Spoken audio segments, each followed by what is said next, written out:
Good morning, everyone. I want to make 4 brief points. First is to congratulate Dr. Swaminathan, Mary Royal, and all the others for choosing the topic of child undernutrition for focus. I think it's very important. It's really the starting point of attacking the problem of malnutrition. So they have been publishing hunger index, but it's more important that we start from the beginning, from the early childhood. Because most developing countries have the advantage of a large young population, and we talk about demographic dividend and so on. But where will the dividend come unless the children are healthy and active? So in a lecture I gave in 1965, I'm quite old, can you see it, 1965, on malnutrition and intellectual dwarfism, that was the title of the talk. I pointed out that the cruelest form of inequity in the world is denying the child an opportunity for the full expression of his or her innate genetic potential for physical and mental development, what I call inequity at birth. I divided inequity into 3 parts. Inequity at birth, that means denying the child a right for the full expression of a genetic potential. Inequity during lifetime, and intergenerational inequity coming from the degradation of environment and so on, climate change, that is children yet to be born. So I think this focusing on the children will help, because some years ago, when I also served on a committee of the United Nations Nutrition Commission, headed by Phil James of Rowlett Institute in Scotland, and we repeatedly emphasized the need for a life cycle approach to attacking the problem of malnutrition, starting with pregnant women and going up to old and infirm persons. You take the entire life cycle in terms of approach. And I think this is where the starting point, Dr. Fan, you have made a very good beginning. The second point is to, even in the Hunger Task Force, which was co-chaired by Pedro Sanchez and me, we used underweight as one of the important indicators of malnutrition, child malnutrition. Now in India, I must say, you had a wonderful example from Brazil, how the fusion of political will and professional skill has led to rapid progress. I think this fusion, this synergy between technology and public policy is a very important one. In India, we have not been lacking in political will, I must say. In fact, our first Prime Minister, Nehru, always emphasized, he was associated with children. His birthday on November 14th is always commemorated Children's Day.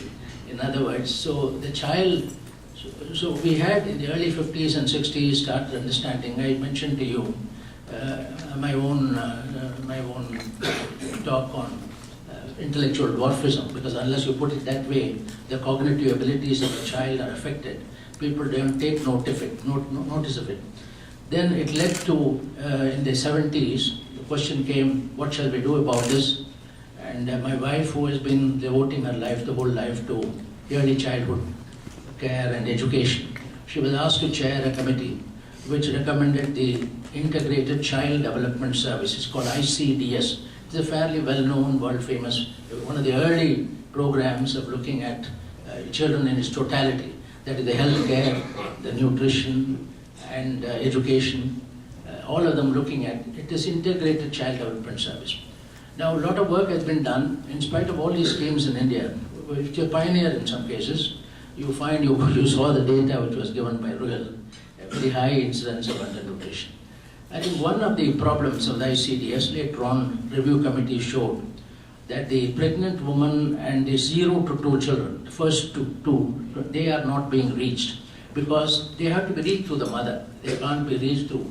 And you must remember, our population is over 70% are still rural, 30% are urban. So the rural services in the past were not very good. Only recently, we have started what we call the National Rural Health Mission, which looks at this.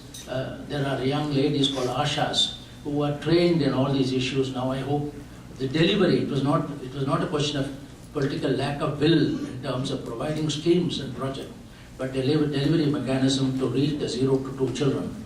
And the pregnant woman was lacking. That's what now we are trying to do. The life cycle approach has now been adopted as a national policy. India is also a federal country like the United States, Canada, and so on. Different states do whatever they can according to their own financial capability.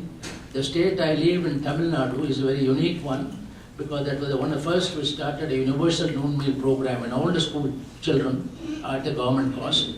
It is also providing substantial support to pregnant women because difficult to reach by food.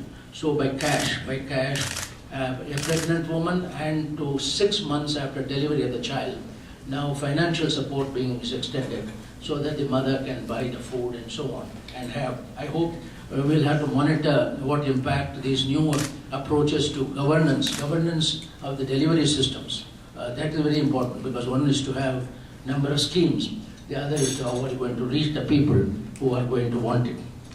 So the life cycle approach, we have pregnant women support, newborn, school children, noon meal, and in the case of adults who are poor, there is a National Rural Employment Guarantee Program. It's a legal employment guarantee, it's a legal entitlement, so that they have enough money at least to buy the basic food necessary because as has been repeatedly pointed out by IFPRI, the poorer you are, the greater is the percentage of your income goes to. Now let me finally conclude by saying that the Indian enigma has a number of lessons. As I said, I call it Indian enigma because there is political will, there is professional skill. One of the most, in fact, in my own center, along with the World Food Program, we recently also released, if those of you are interested, you can see the website, Urban Food Insecurity Atlas. We had in the 2002 Rural Food Insecurity Atlas, Urban Food Insecurity Atlas, and Sustainability of Food Security, looking at natural resources. All of them have been updated. Unfortunately, the urban food insecurity is increasing, particularly in small towns, because of the migration of the rural poor, when they don't have a job, a drought, and so on. They go to the town. So that has to be addressed also. It is going to be addressed. And now all of them are being put together in a national food, I don't know what finally it will be called, Entitlements Act or Food Security Act. A committee headed by Mrs. Sonia Gandhi, of which I am a member, National Advisory Council. We are working hard on this National Food Entitlements or Food Security Act, which will take a life cycle approach. In fact, immediately we have recommended 3 million tons more of food grains for the ICDS, Integrated Child Development Service, so that again, one is to give the food, 2 million, 3 million. India has got plenty of billion, 60 million tons in government go down. And we say grain mountains and hungry millions coexist. Now, this is the thing, therefore, in the future, arising from this particular beautiful global hunger index. And already I think Dr. Ruhel pointed out what all can be done. But they will have to be, there is no universal or centralized approaches. You will have to tailor. One of the problems is even in India, starting in Delhi, we prepare schemes in Delhi. Good, well-meaning people, not that they are the best available people. But then, unless there is enough flexibility in the implementation. So last point I want to make, India has now fortunately a democratic decentralized structure of governance which have been in what we call Panchayati Raj. There are 1.5 million women in those Panchayati Raj members, elected members by the people. It will now be 1/3 for women, but now it will become 50% by the new constitution amendment. 50% of the members, elected members of all democratic institutions will be women. I hope it will go up to parliament.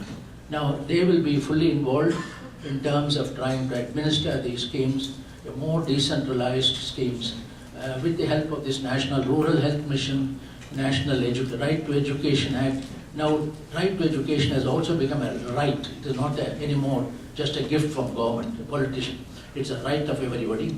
Well, all of these, how to put them together in an integrated way so that you have both food and non-food factors. My last concluding point, in the case of food security, even in the children in India, I think it is not lack of calories or proteins. It is a question of now drinking water, clean drinking water, environmental hygiene, infestation. Earlier, there were a lot of diarrheal deaths after the oral rehydration therapy came. Diarrhea is no longer causing a death, but the fact remains, it causes many problems. So we have to see how food and non-food factors, sanitation, environmental hygiene, drinking water, and all of them will come together with food factors. And that is where the challenge of governance of safety nets, whatever you want to call it.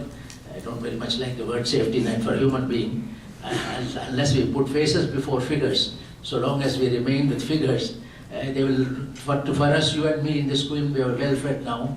40%, 38% like that we'll be arguing. But 38% are all figures. And I saw that beautifully in this Chilean miners when they have come up. The faces are the ones important. They were there below.